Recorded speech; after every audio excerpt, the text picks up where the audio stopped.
नमस्कार, मैं शुभम किशोर और आप देख रहे हैं लाइव लगातार। इस वक्त हम मौजूद हैं मेकन स्टेडियम में और मेकन का वही स्टेडियम है जहां महेंद्र सिंह धोनी खेला करते थे। लेकिन आज हम महेंद्र सिंह धोनी के बारे में बात नहीं करेंगे। आज हम बात करेंगे उस कप्तान के बारे में जिसने टीम इंडिया को विदेश में जीतना सिखाया। वो और कोई कप्तान नहीं, वो बीसीसीआई के तत्कालीन प्रेसिडेंट सौरव गांगुली हैं। और हम उनके बारे में क्यों बात कर रहे हैं, क्योंकि उन्होंने भी मेकन स्टेडियम में अपना मैच खेला था। 90 का दशक का वो मैच आज भी लोगों के जहन में ताज़ा है। 90 का दशक का वो मैच जो मेकन स्टेडियम में खेला गया, उस वक्त हम यहाँ बहुत लोग मौजूद थे, लेकिन उसमें से हमारे साथ दो खास मेहमान जुड़े हुए हैं जो उस मैच के प्रत्यक्षदर्शी रहे हुए हैं। उनमें से एक सीनियर जर्नलिस्ट उदय वर्मा जी हैं जिन्होंने उस मैच में कमेंट्री भी किया था, और साथ में तपन गोरई सर हैं जिन्होंने उस मैच में रिपोर्टिंग की थी। आइए हम सीधा उनके पास चलते हैं और जुड़ते हैं उनके साथ और जानते हैं उस मैच की कुछ खास पलों को। तो हमारे साथ हमारे मेहमान जुड़ चुके हैं। सर, आपका बहुत बहुत स्वागत है हमारे इस खास कार्यक्रम में। सर, उस मैच में आप मौजूद थे, उस मैच के बारे में आप कुछ खास बताना चाहेंगे? पहले तो सभी का धन्यवाद। वो मैच बहुत खास था। खास इसलिए था कि उस मैच में एक ऐसा बच्चा खेलने आया था जो बाद में भारतीय क्रिकेट के इतिहास में अपनी जगह बनाई।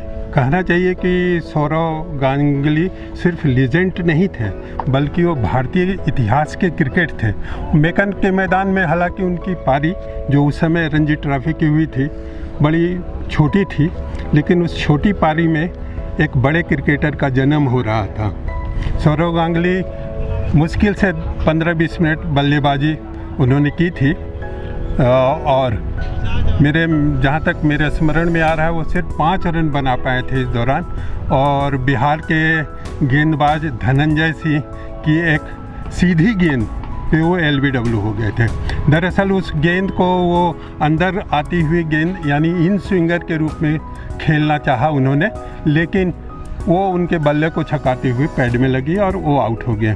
पूरा मेकन स्टेडियम निराशा से भर गया, क्योंकि इस किशोर खिलाड़ी के प्रदर्शन को देखने के लिए सब कोई ललायित था।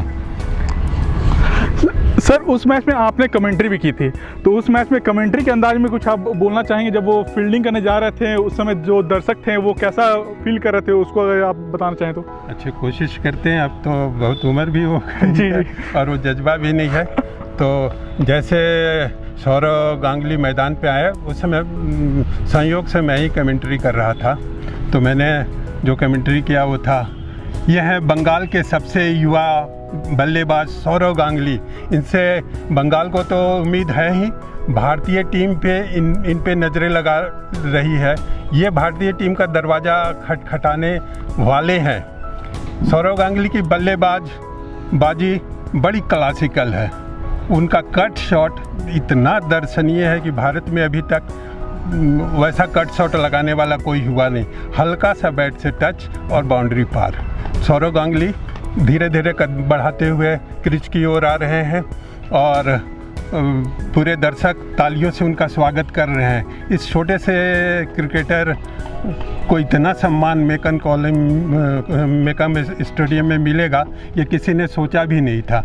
अब सौरव गांगुली क्रीज पे पहुंच गए हैं। दूसरी ओर से गेंदबाजी शुरू हो गई है। सौरव गांगुली पहले रक्षात्मक ढंग से खेलना शुरू किया और एक एक करके उन्होंने 5 रन जुटाए। फिर बिहार के गेंदबाज धनंजय सिंह गेंदबाजी करने आते हैं। उनका रनअप बड़ा है, उन्होंने धीरे धीरे रनअप पे दौड़ना शुरू किया है और उनकी सीधी गेंद और सौरव गांगुली LBW आउट। और इसी के साथ मेकन स्टेडियम में सन्नाटा छा जाता है। और ऐसा इसलिए क्योंकि उसी समय हमें पता चल गया था, उसी समय मेकन स्टेडियम को पता चल गया था कि बहुत बड़ा खिलाड़ी टीम इंडिया को मिलने वाला है। और हमारे साथ अभी जुड़े हुए हैं तपन गोरई सर भी, वो इस मैच में रिपोर्टिंग कर रहे थे और उनसे भी जानना चाहेंगे कि किस तरह का माहौल था यहाँ पे। बहुत अच्छा माहौल था यहाँ पे और लोग सौरव गांगुली को देखना चाहते थे और उनकी करीबी झलक भी पाना चाहते थे। हालांकि बिहार और बंगाल के बीच वो मैच काफ़ी रोमांचक था और जैसा कि आपको पता है कि होना चाहिए कि उस समय में जो क्रिकेट की खेल गतिविधियाँ मेकन पर ही केंद्रित होती थी और यहीं पर बड़े मैच खेले जाते थे। तो सौरव गांगुली आमतौर पर उस दिन स्लिप में फील्डिंग कर रहे थे और माहौल बड़ा अच्छा था। और जैसे कि क्रिकेट में होता है। ख़ास तौर पर सौरभ गांगुली रणजी के कुछ मैच खेल चुके थे और इस बाएं हाथ के बल्लेबाज को देखने के लिए यहाँ के खेल प्रेमियों में काफ़ी उत्सुकता थी। तो जब सौरभ यहाँ पे फील्डिंग कर रहे थे तो कुछ बंगाली दर्शकों ने, बंग भाषी दर्शकों ने उनका एक करीबी झलक पाने के लिए बड़े आतुर थे और वो सौरभ को ए सौरभ मुक्ता देखी, ए सौरभ मुक्ता देखी ऐसे करके कमेंट कर रहे थे। हालांकि वो धीमा था पर कुछ लोगों ने सुनकर उसी कमेंट को दोहराना शुरू किया और सौरभ ने भी हालांकि सौरभ उसमें बड़ी छोटी उम्र, सौरभ बड़े लचीले खिलाड़ी थे उस समय में, पर उन्होंने जैसे कि दर्शकों का अपना टोपी उतार कर अभिनंदन किया मुस्कुराते हुए। और वाकई सौरभ उस समय भी वैसे ही उनके चेहरे की जो भाव था, आज भी कभी कभी वो बोलते हैं तो वैसा ही दिखता है, जो अंदर से खुशी दिखती है। और लोगों ने बाद में, पत्रकारों ने उनसे पूछा कि हाँ मैच खेलकर आपको कैसा लगता है, तो सौरभ ने बताया कि उन्हें बहुत अच्छा लगा और ख़ासकर उन्होंने यहाँ के दर्शकों की तारीफ़ भी की थी। और ये कहना मैं चाहूँगा कि उस समय में जो क्रिकेट में टेस्ट मैच में सौरभ का पदार्पण नहीं हुआ था और यहाँ से मैच खेलने के कुछ ही दिनों बाद ये खबर आई थी कि सौरभ जो है वो टेस्ट मैच में अब अपना पदार्पण कर चुके हैं और वो टेस्ट मैच में खेलेंगे। इस तरह ये जो मैदान है मेकन स्टेडियम सौरभ के लिए भी बड़ी ही भाग्यशाली है। और ये चर्चा हम इसलिए कर रहे हैं कि भी हाल ही में एक खबर आई थी कि सौरभ पर एक बायोपिक बनेगी, यानी कि उनके जो शानदार क्रिकेट जीवन पर एक फ़िल्म बनाई जा रही है। तो निश्चित रूप से रांची वासी काफ़ी उत्साहित हैं कि जब वो फिल्म बनेगी तो शायद वो हिस्सा भी उस फिल्म में होगा जो रांची वासी सौरभ को यहाँ देख चुके हैं। इसलिए भी खेल प्रेमियों में और जो सौरभ के चहेते लोग हैं वो सौरभ से काफ़ी करीबी हैं और वो चाहते हैं कि उस बायोपिक में मेकन स्टेडियम का भी चर्चा हो, जिससे उन्हें बेहद खुशी होगी। जी, बेहद ही खुशी होगी क्योंकि वो रांची का माहौल दिखाया जाएगा उसमें। और सौरभ गांगुली के अलावा यहाँ पे बहुत सारे सीनियर क्रिकेटर खेल चुके हैं, उनके बारे में अगर आप कुछ बताना चाहें तो। सच तो ये है कि ये जो मेकन स्टेडियम है एक्चुअली में ये क्रिकेट गतिविधियों का जैसा केंद्र रहा है और इस स्टेडियम में बहुत बड़े बड़े खिलाड़ियों को यहाँ देखा है। मैं आपको अगर गिनाना चाहूँ तो सबा करीम यहाँ खेल चुके हैं, अरुण लाल यहाँ खेल चुके हैं, सौरभ गांगुली, महेंद्र सिंह धोनी इसी मैदान में खेलकर क्रिकेट फुटबॉल खेलकर पले बढ़े हैं।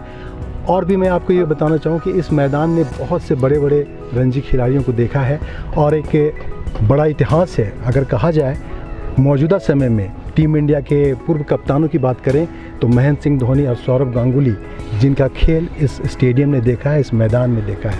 इस लिहाज से हम कह सकते हैं कि इस मैदान का एक बहुत पुराना इतिहास रहा है। हालांकि अभी JCA स्टेडियम बनने के बाद यहाँ मैच होने कम हो गए हैं, बावजूद अभी कुछ दिन बाद 28 सितंबर से यहाँ पर विनू मांकट के अंडर 19 क्रिकेट का मैच होने वाले हैं। तो उसमें फिर से ये मेकन एक बार फिर गुलजार होगा और लोगों के जहन में वो स्मृतियाँ फिर से उभर आएंगी जो उन्होंने कभी आज से 10-12 साल पहले देखा था।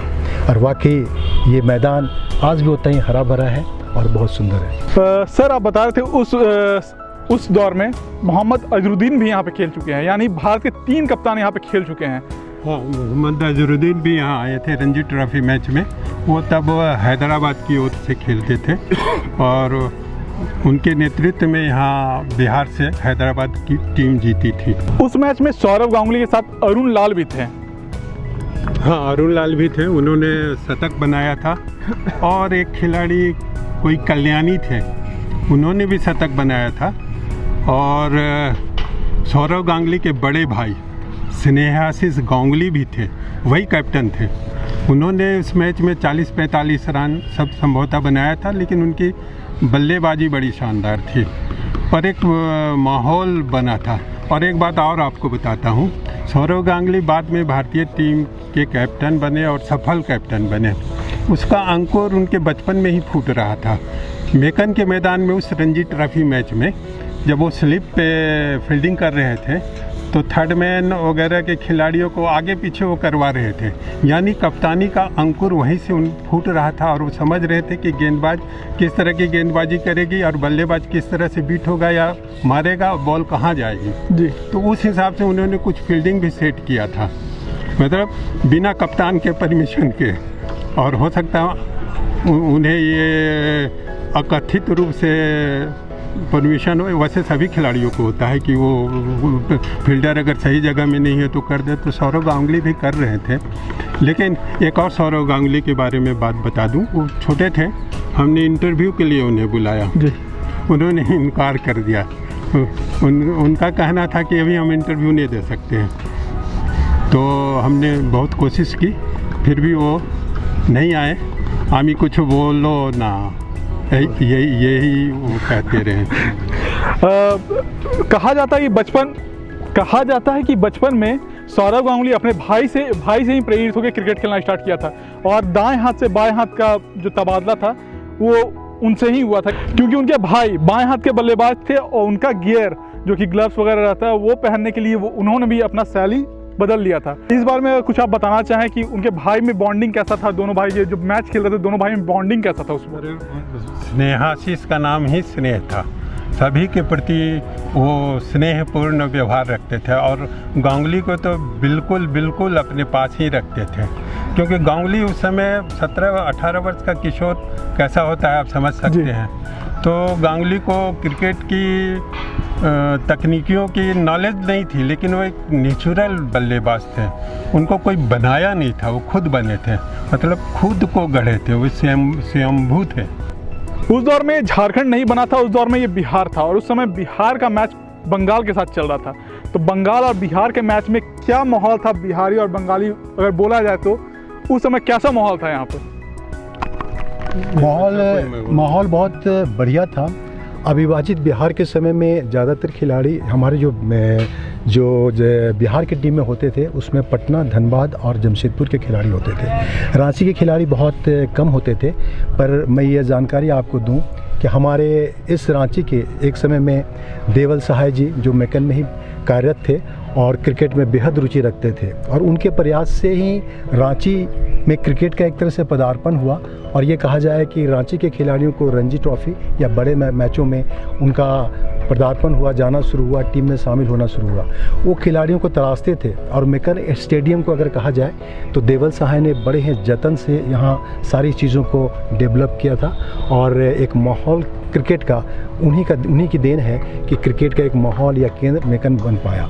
और उस समय जो बिहार और बंगाल के बीच में मैच था, तो चूँकि खेल प्रेमी इस यहाँ तक ये जो मेकन स्टेडियम है वो पहुँचने में बड़ी सुविधाजनक है, इसलिए खेल प्रेमी यहाँ आते थे और खेलों में गहरी रुचि रखते थे।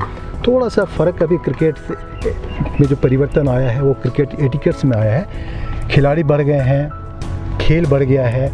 पर क्रिकेट की शालीनता की अगर हम बात करें तो आज से 10 साल पहले जो क्रिकेट शालीन कहा जाता था उसकी झलक मैदानों में भी देखने को मिलती थी और बड़ा अच्छा लगता था। अभी भी जो यहाँ के क्रिकेट प्रेमी पुराने दिनों को याद करके मेकन के उस सुखद स्मृतियों को याद करते हैं। एक भाईचारा का माहौल था, लोग एक दूसरे को जानते थे और क्रिकेट के प्रति काफ़ी आकर्षण था उसमें, और यही वजह थी कि बाहर के जितने खिलाड़ी आते थे उनका बड़ा सम्मान होता था। इसलिए जितने भी खिलाड़ियों से ये पूछा जाता था कि अगर आपको यहाँ खेल कर कैसा लगा, तो वो मुस्कुराते हुए कहते थे यहाँ बहुत अच्छा लगा, क्योंकि यहाँ जो मेज़बानी थी वो बड़े अनोखे ढंग से लोग यहाँ करते थे और बड़ी आत्मीयता से लोग एक दूसरे से मिलते थे। यही वजह थी कि उस समय भले ही बंगाल और बिहार के बीच में मैच रहा हो, पर माहौल बड़ा ही भाईचारे का और बड़ा ही उत्साहवर्धक रहता था। तो जैसा कि आपने सुना कि सौरव गांगुली का इतिहास मेकन से बहुत अच्छा रहा है, बहुत अच्छा जुड़ा रहा है। और एक बात और आपको बता दें, सौरव गांगुली के अलावा उनकी पत्नी, उनका भी इतिहास रांची से जुड़ा हुआ है। वो भी यहाँ पे आई हैं और उन्होंने भी यहाँ परफॉर्मेंस किया है, इसके बारे में भी हम बात करेंगे। तपन सर, कैसा रहा था वो माहौल, क्या था वो, क्या था सिलसिला? बहुत अच्छा था। सौरव गांगुली यहाँ क्रिकेट खेल के गए और उनकी पत्नी जो नितंगना है वो डोना गांगुली वो यहाँ पर ओडिसी नृत्य पे रुचि रखती हैं, और यहाँ बंगाली एसोसिएशन के द्वारा हर साल, इधर 1-2 साल नहीं हो पाया कोरोना की वजह से, पर हर साल बंगाली मेले के आयोजन रांची के ज़िला स्कूल में होता था। तो उस दौरान वहाँ पर डोना आई थी और अपने बड़े ही मनमोहक नृत्य से सबों का मन मोह लिया था और उनमें विशेष रुचि थी। और जब हम लोगों ने उनसे पूछा था कि आपको यहाँ कैसा लगा और आप इतने बड़े क्रिकेटर की पत्नी हैं, तो क्या आपको ये सब कैसे कर पाती हैं? तो उन्होंने कहा था कि मेरे पति मुझे इस क्षेत्र में आने के लिए पूरी तरह से मैं आज़ाद रहूं, और वो बड़ी खुश होते हैं और मेरा भी कभी कभी वो नृत्य देखते हैं। हालांकि मुझे उनका क्रिकेट देखने का कम ही मौका मिलता है, पर उन्होंने ये भी कहा था सौरभ का क्रिकेट खेलना भी उन्हें अच्छा लगता है और सौरभ को उनका नृत्य अच्छा लगता था। यही वजह है कि दोनों के बीच बड़ी अच्छी तालमेल, और उनका भी यहाँ पर बंगाली एसोसिएशन से बहुत अच्छा एक ट्यूनिंग है वो बन गया था, और उन्होंने ये भी उम्मीद जताई थी कि आने वाले बरसों में वो फिर यहाँ पर आएंगे और अपना नृत्य प्रस्तुत करेंगे। तो जैसा कि आपने सुना कि सौरभ गांगुली और उनकी पत्नी दोनों का रांची से खास ताल्लुक रहा है। अब ये देखना दिलचस्प होगा कि उनके बायोपिक में रांची का ये मेकन स्टेडियम दिखाया जाता है या नहीं। फिलहाल आप जुड़े रहें लाइव लगातार के साथ। न्यूज अपडेट के लिए आप हमारे चैनल को सब्सक्राइब करें। आप हमें फेसबुक और इंस्टाग्राम पर भी फॉलो कर सकते हैं। बने रहे लगातार.in के साथ।